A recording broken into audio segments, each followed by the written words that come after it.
There are a lot of questions about Tokitae's health and the stress that a move of that distance could impact her. Howard Garrett with the Orca Network joining us now. And Howard, thanks so much for being with us. Thank you for having me. So I know you and so many others have been working for a long time to get Tokitae back home. What was your initial reaction when you found out she would be coming back to Washington?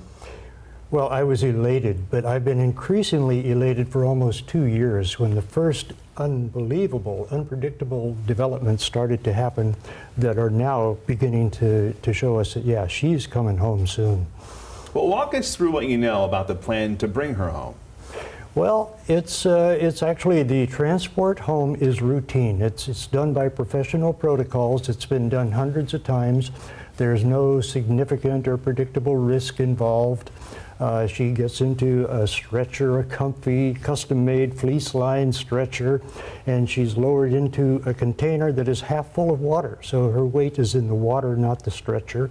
So with a trusted companion, a trainer, she has some trusted friends that will accompany her. And so they will comfort her and reassure her everything is all right.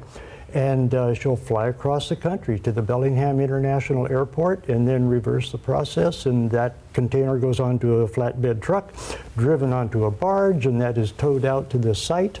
And a crane on board will just lower her gently into her home waters. So there's really no safety issue involved when it's done professionally, and it will.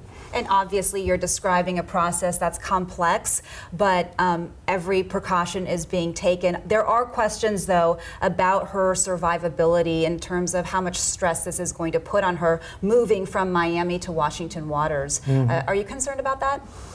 Well, I've looked into that, and what that concern is missing is that this is her home in the Salish Sea, and that she has that memory.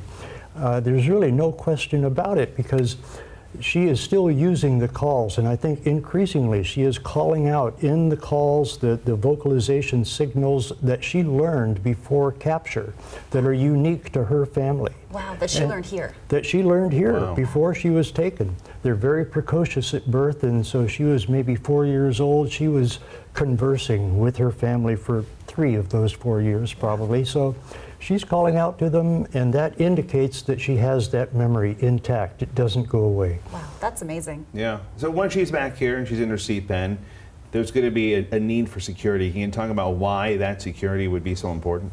Well, I think it's real important to keep her safe, and we don't know people's intentions and motivations and what they might want to do, so sure, from land and sea and air, there really has to be a bubble around her, a bubble of protection, so that's to be expected. Howard Garrett, thank you so much for being with us in studio, for lending us your expertise on this, and we know you'll be watching every step of the way. Absolutely. Thank you for having this show. Thank you. Yes.